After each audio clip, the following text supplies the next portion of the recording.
Good day. This is the third in a series of 7 sessions on working capital and current asset management, and the focus on this session is specifically on the cash conversion cycle funding requirements. So in this session, the focus will be on the cash conversion cycle funding requirements itself, then investigating the pattern and nature of funding requirements, dividing that into permanent funding requirements as well as seasonal funding requirements. Then it will continue to look at seasonal funding strategies, which is then either a conservative approach or an aggressive approach towards the strategy of funding these requirements. And it's going to conclude with a few comments on managing the cash conversion cycle. So the cash conversion cycle funding requirements consist of 2 major parts. The first one is a permanent funding requirement option, and the permanent funding requirement, that is normally a company where there are consistent and predictable sales levels and there's a stable investment in working capital. So very little fluctuations throughout the business process and the business financial year. Seasonal funding requirements will exist when there's a cyclical or seasonal sales numbers and there are fluctuations over a period of time. So the sales over Christmas time, for instance, there's a increase over summertime, and during winter time it might be much less. So variable investment in working capital is therefore in order of the day, and there are 2 components. So in this case there's a minimum requirement, which is the permanent component, and there's also a seasonal requirement, which is the variable component above the permanent part. And the seasonal funding requirements is therefore, as we said, the excess above the permanent component. So we should not confuse these two. The permanent funding requirements is a company where they don't need a fluctuation, or their business operation is to such an extent that there are no or very little fluctuations, and they can then operate in a permanent funding environment only, where seasonal funding requirements exist when a company is subject to cyclical situation. So starting with an example, there are some sales numbers, and it's over a year from January to December, and there are obviously fluctuations because it moves from 7,000 in January, then down to 5,000 in February, up to a maximum in August of 23,000, and then down a little again during October, November and December. So analyzing this is then important, and 2 points should be identified. The first one is the lowest point, and that is in this scenario the February number. So the lowest level in February and the highest level in August, which is the 23 million. And these 2 points determine the permanent and the seasonal funding requirement.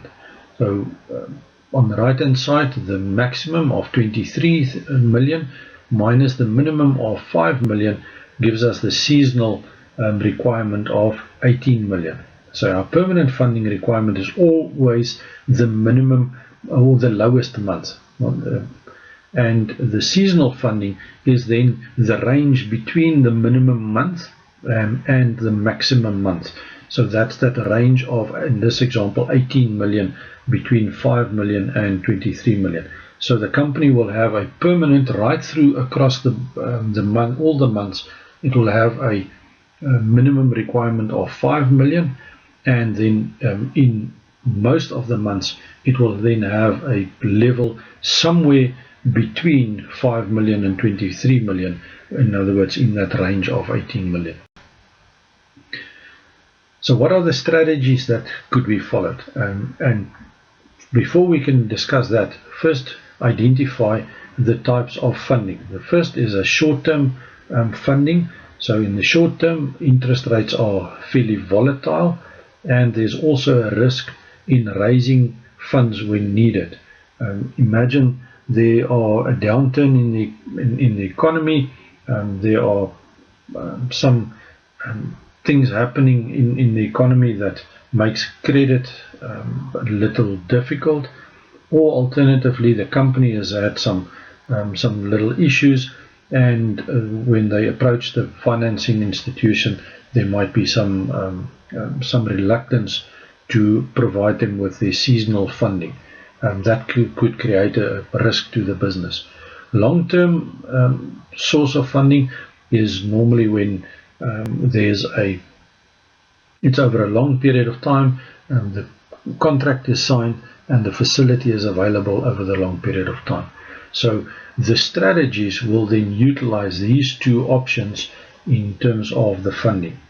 So the first approach is a conservative approach, or a conservative strategy, and being conservative means the company does not want to take risk, and therefore they fund their full requirement, which includes the permanent as well as the seasonal. So in the example, it would be a total of 23 million. They will create a 23 million facility with their finance institution, and that will be available right through.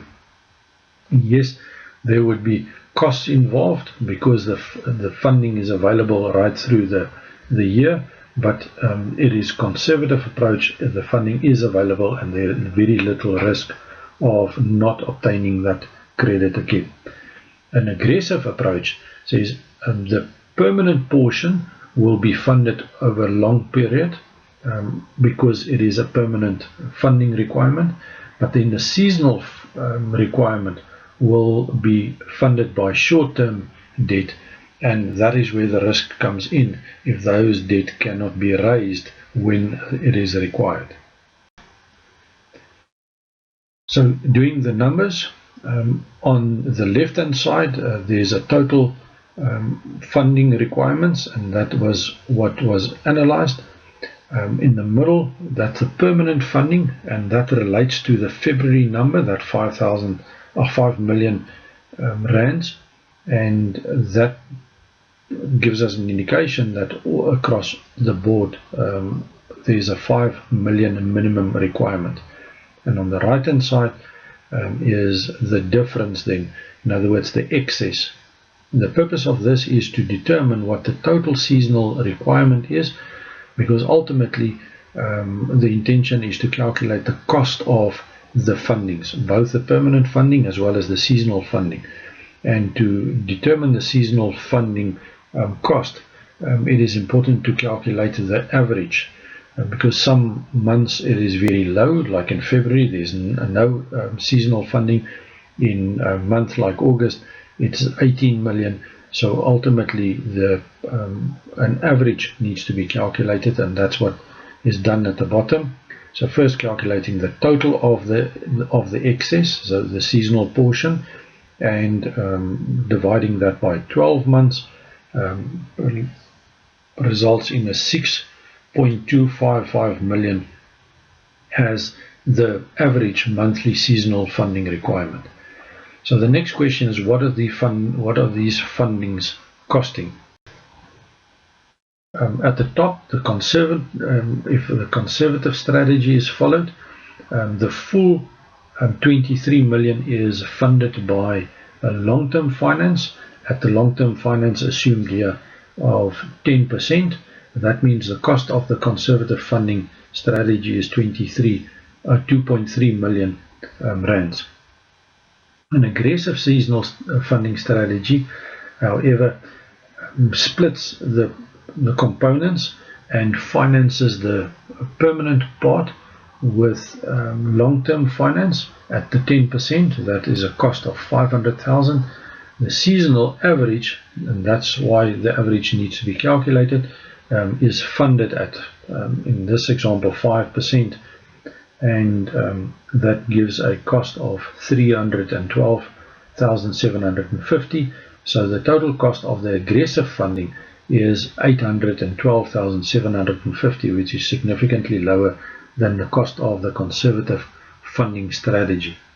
There are, however, questions on whether the short-term rates are lower or higher than the long-term rates, and that is normally determined by the market and the market conditions and what the trends in the markets are. So these rates are not necessarily in that relation where long-term funding is always more expensive than short-term funding, and very often it is the other way around.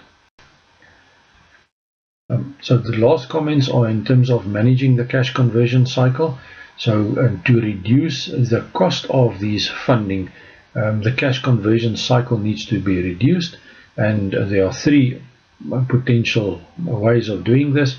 First one is target a high inventory turnover rate, ensuring that sales takes place often and aggressively.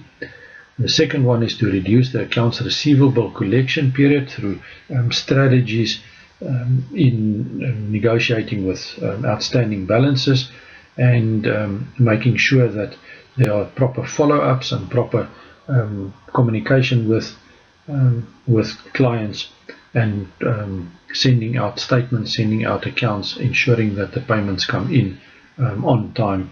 And then the last approach could be a delay in the payment of accounts payable, so extending the payment to suppliers, and that will reduce the level of pressure on the available cash.